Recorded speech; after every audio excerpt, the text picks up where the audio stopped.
Merci à vous toutes et tous pour votre présence et cette invitation.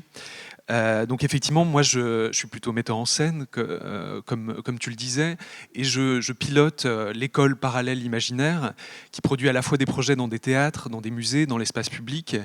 On présente ce spectacle, mais à vrai dire, on ne va pas du tout parler de ce spectacle aujourd'hui, mais plutôt parler d'un autre champ de notre travail, qui est plutôt un travail autour de cette question des projets de territoire. La question des projets de territoire, je sais que ça a une résonance un peu particulière parce que ici même à l'AMC 93, je crois qu'on travaille beaucoup sur cette notion, notamment au sein de la fabrique d'expérience, et cette question de comment est-ce qu'on crée par et pour un territoire. Pour moi, un projet de territoire, pour vous donner un peu ma définition très personnelle qui s'est forgée au fur et à mesure de nos expériences, c'est d'abord un projet qui s'invente de manière située, en fonction d'un contexte, et donc a priori qui n'est pas reproductible ailleurs. C'est aussi un projet qui s'invente avec des personnes qui habitent dans cet endroit, dans ce territoire, et ça on essaye dans chacun de nos projets, et qui constituent une sorte de petite communauté qui pense avec nous le projet et qui, bien souvent, prennent la suite de ce projet. Ensuite, c'est surtout la tentative de faire surgir des récits manquants, ou les récits dont ce territoire a besoin, et d'une certaine manière aussi, et ça vous allez le voir dans ce que je vais vous raconter, c'est une tentative d'impacter le réel par l'imaginaire. Ces projets de territoire, on a commencé à les façonner il y a 10 ans, en 2016, et je vais commencer par peut-être le récit d'un échec, parce qu'on ne parle pas souvent de nos échecs, mais pourtant ils sont constitutifs de ce qu'on devient. J'avais mis en scène un spectacle au TNB à Rennes en 2016 qui s'appelait Le Projet Apocalyptique, dont on voit une image ici. Et le projet Apocalyptique, c'était une tentative de mettre en scène l'apocalypse sur un plateau de théâtre pour la faire advenir une bonne fois pour toutes et découvrir ce qu'il y a après. On était très inspirés, on travaillait à partir du texte de Saint Jean, l'Apocalypse de Saint Jean, mais aussi à partir de ce livre que certains ou certaines connaissent peut-être, qui s'appelle « Comment tout peut s'effondrer » de Pablo Servigne et de Raphaël Stevens, qui a participé à démocratiser cette notion de collapsologie, d'effondrement. Et en présentant cette pièce en 2016 à Rennes, il y a une sorte de sensation un peu bizarre de parler d'effondrement dans un théâtre rennais face à des Rennais qui sans doute étaient tous et toutes aussi convaincus que nous de ces questions-là.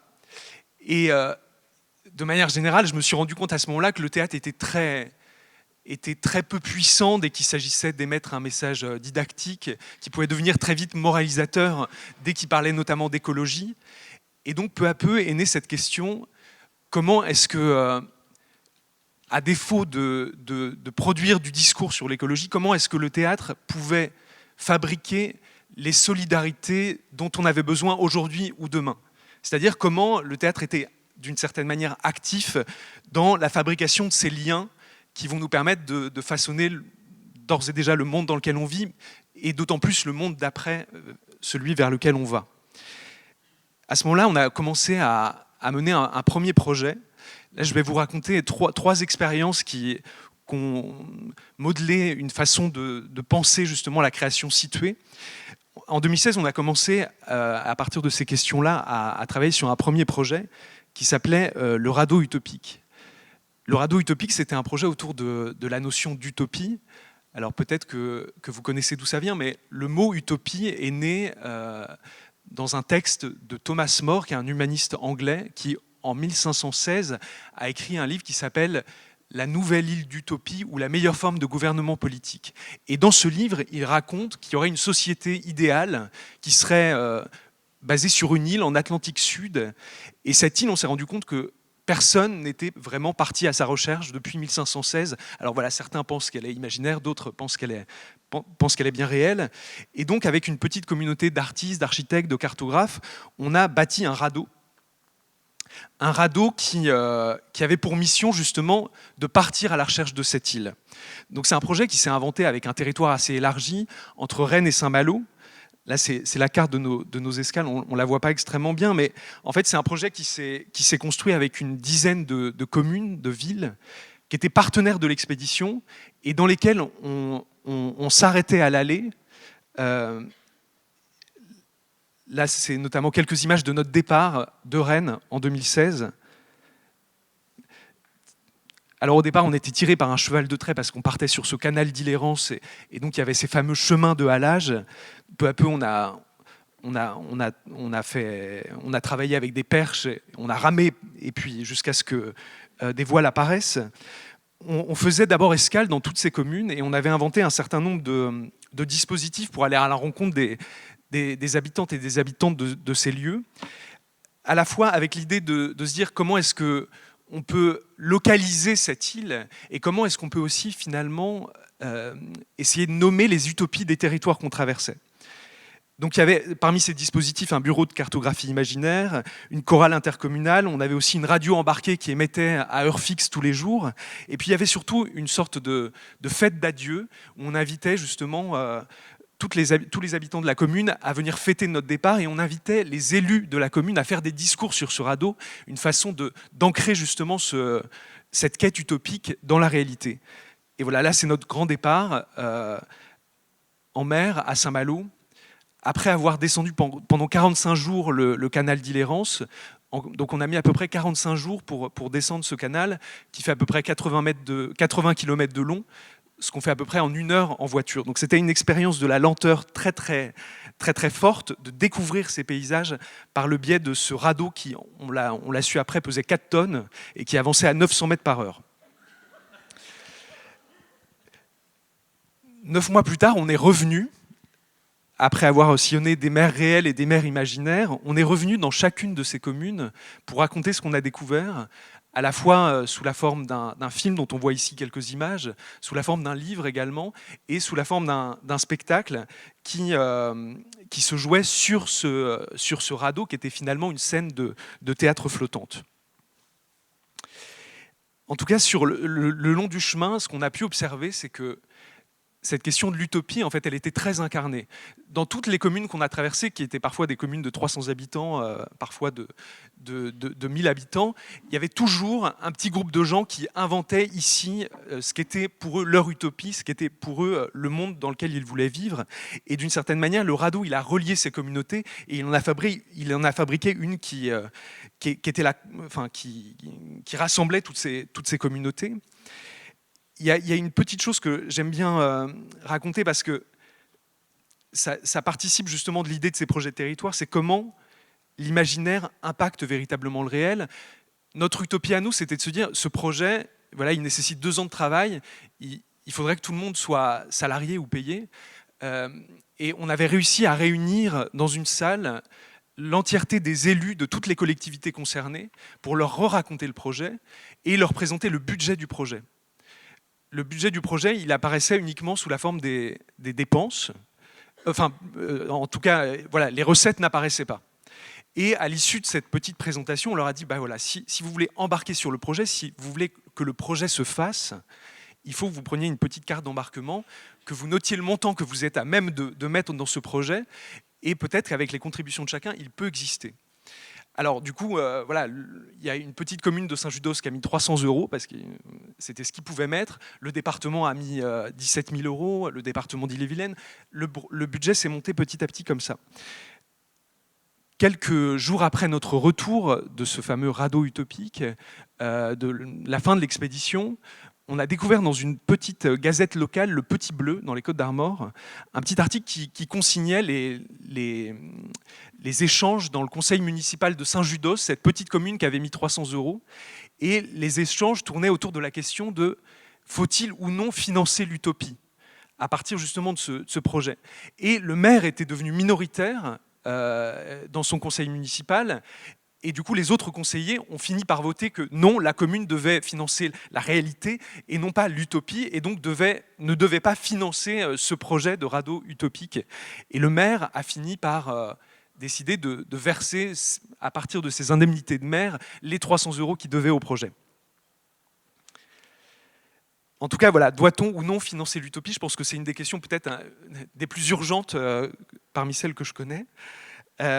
Et aujourd'hui, ce radeau utopique, finalement, il continue de voyager, mais sous une forme beaucoup plus légère, qui est un spectacle qu'on donne dans des salles de classe où Nathan Bernac est qui était acteur et navigateur dans l'expédition, se fait passer pour un ancien élève du collège et emmène les élèves avec lui en voyage. Peu à peu, pendant ce radeau utopique, on s'est posé la question de quelle était l'échelle de l'utopie. Sans doute que l'échelle de l'utopie, c'est pas l'échelle d'un pays. Sans doute que c'est pas pour rien que Thomas More imagine une île. Sans doute que c'est pas l'échelle non plus d'un département ou d'une région, mais on s'intéressait à la question de l'échelle communale. Parce qu'on s'est dit assez vite qu'à l'échelle d'une commune, sans doute qu'on peut voir les conséquences de nos actes et que ce serait un terrain de jeu intéressant. Et à partir de là, on a commencé à travailler sur un projet au sein d'une petite commune entre Rennes et Saint-Malo qui s'appelle Becherel, qui est une commune de 700 habitants, mais qui possède 15 librairies. C'est une cité du livre, donc c'est déjà une petite utopie en soi. Et pendant quelques années, on a accompagné la mairie sur l'avenir, enfin, à imaginer l'avenir de leur théâtre municipal qu'on voit ici, qui est un ancien théâtre de patronage des années 30, qui était un peu donc le tiers-lieu de l'époque, dans le sens où c'était à la fois un lieu de théâtre amateur, un lieu où il y avait une chorale, plein d'activités sportives. Et après une étude de 6 mois, on a mené une phase de préfiguration qui devait durer également 6 mois pour permettre à toutes et à tous d'investir ce théâtre. On était très empreint aussi par toute la pensée de Patrick Ranchin, cet architecte qui pense la réappropriation des lieux par l'usage et par l'expérience. Et l'expérience qu'on a commencé à faire, ça a été de se dire comment on pouvait d'abord réouvrir les loges du théâtre, en faire un café associatif. Les loges du théâtre, c'était la salle de ping-pong de l'époque. Et à partir de ce café, inventer peu à peu le projet autour. D'abord, les gens se sont retrouvés dans ce café. À partir de ces premières retrouvailles donc, qui avaient lieu tous les vendredis, il y a une chorale qui a commencé à se monter, il y a un maraîcher qui a commencé à venir déposer ses paniers de légumes, et toute une petite communauté qui s'est inventée, avec laquelle on a fabriqué d'abord une sorte de comité de programmation, qui a géré à la fois la programmation du lieu, mais aussi qui a commencé à penser la gouvernance du lieu. Et à chaque café associatif, il y avait aussi une sortie de résidence qui permettait justement de montrer les travaux en cours, mais on n'entrait pas d'abord par le biais du théâtre, par le biais de venir voir un spectacle.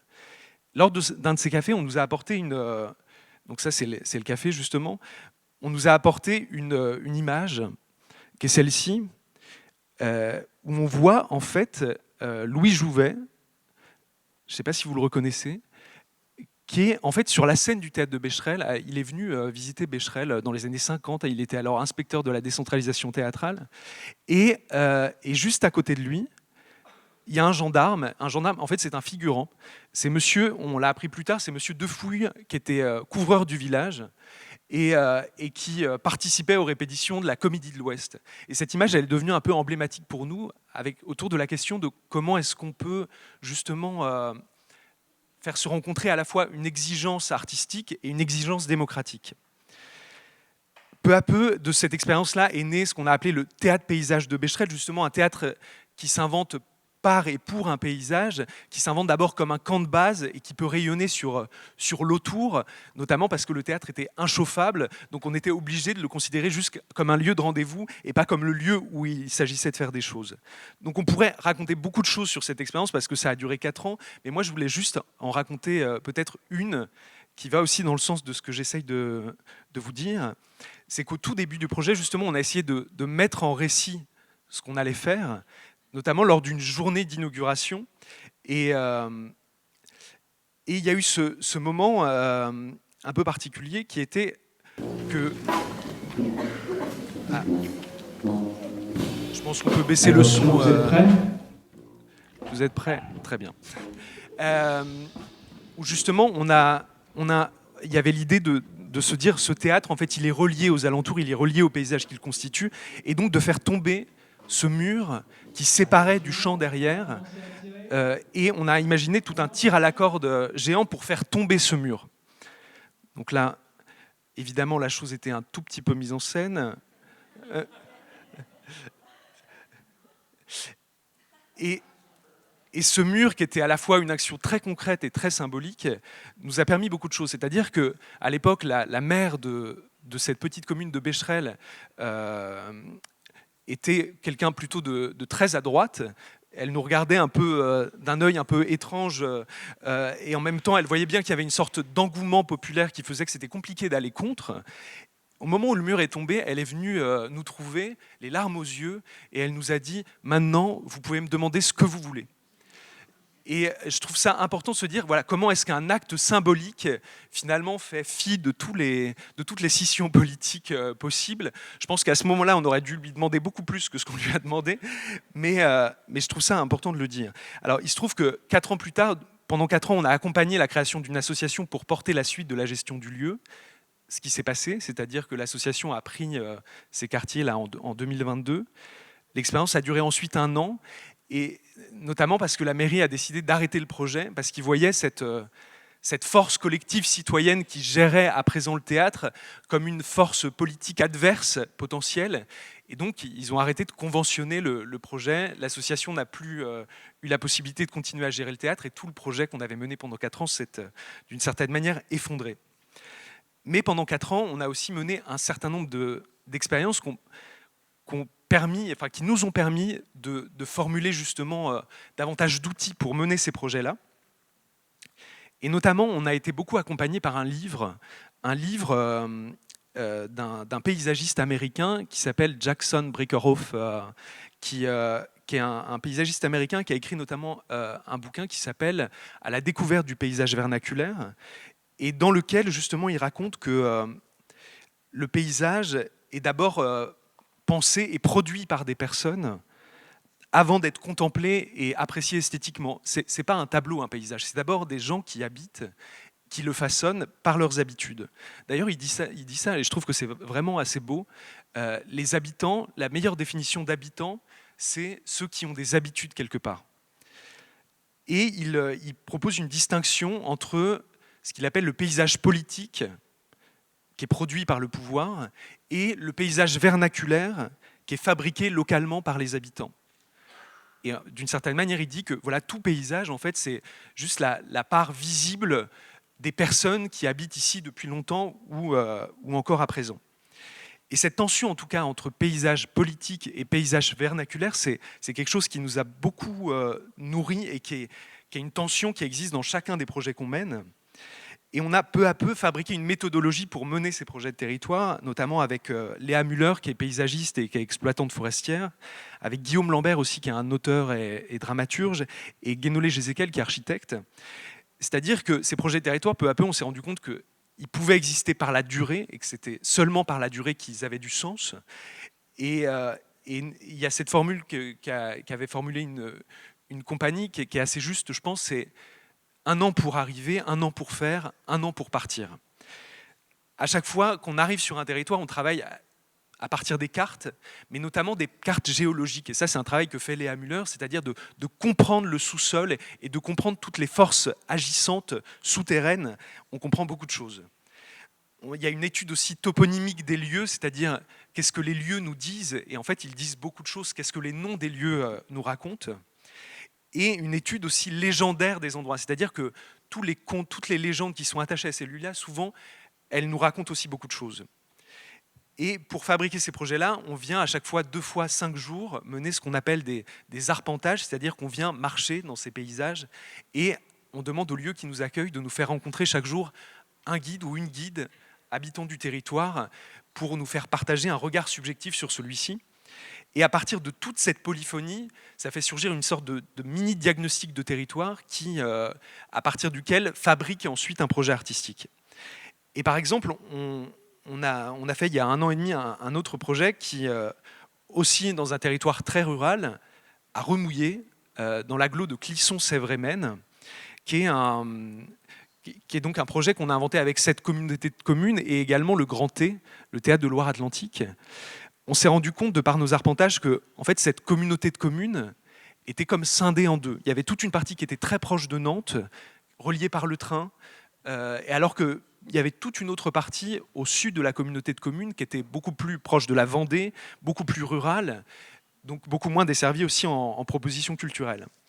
On a aussi remarqué qu'il y avait une sorte de nostalgie en fait, de toutes ces fêtes anciennes, de ces fêtes communales, on a appris qu'il y avait des intervillages, qui étaient un peu l'équivalent des intervilles, mais qu'il y avait aussi toutes ces fêtes qui finalement fabriquaient la communauté, qui étaient des fêtes religieuses, notamment la fête Dieu.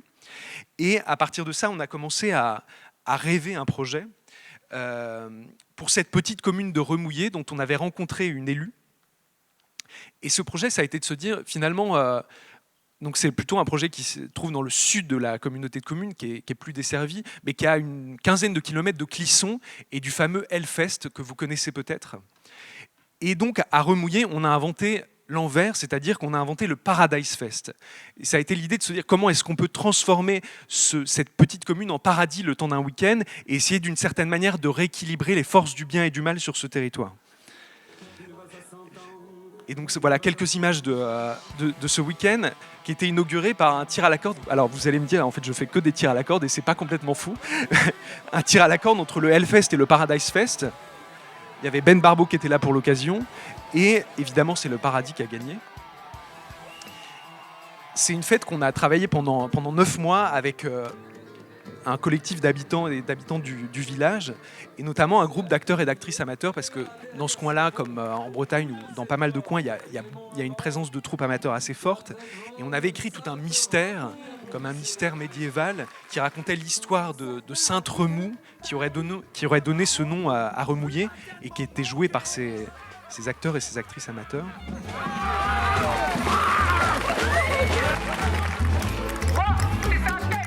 Et à partir de là, voilà, on remontait en procession dans le centre du village pour déguster une sorte de banquet gigantesque.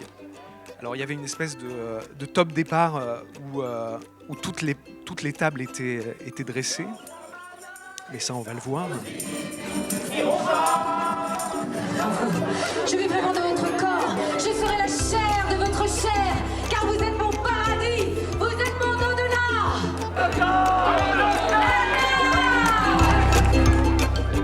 Voilà, pendant une semaine, en fait, on avait fabriqué un grand banquet pour 1000 personnes avec l'idée que tout soit gratuit. Et donc, voilà, une fois les tables dressées, il y avait des planches qui avaient été préparées pendant toute la semaine, qui étaient déployées, et il y avait une sorte d'ahurissement général face à cette abondance qu'on connaît peu, sachant que, en fait, tous les éléments de cette fête avaient été fabriqués sous la forme d'ateliers, avec l'idée qu'on puisse léguer tous ces éléments ensuite à la commune pour que la commune puisse continuer à l'organiser. Ce que j'ai pas dit, c'est qu'en fait, il y avait un enjeu un peu souterrain là-dedans. Notamment, c'est que Remouillé, dans les années 60, avait le meilleur comité des fêtes de France. C'est-à-dire qu'ils avaient reçu même la médaille d'or. À l'époque, il y avait des concours pour ça. Et depuis, comme dans plein de communes, le comité des fêtes avait disparu. Et l'enjeu souterrain du coup de ce projet, c'était comment est-ce qu'on arrive à remonter le comité des fêtes et à reconstituer justement un collectif d'habitants prêts à imaginer à nouveau s'investir pour la vie de la commune. Et il se trouve que justement, 3 mois après le Paradise Fest, le comité des fêtes s'est remonté et continue à inventer des fêtes aujourd'hui. Et je pense que dans l'époque qu'on traverse, notamment par rapport à ces enjeux d'écologie et de commun nécessaires à notre vie, à toutes et tous, je pense que la question de recréer des comités des fêtes, c'est une question hyper importante et hyper pertinente. Je ne sais pas si ces projets territoires sont une forme de création durable, mais en tout cas, ce qu'on a pu voir et observer, c'est que c'était des créations qui avaient des effets durables dans le temps et qui impactaient durablement le réel.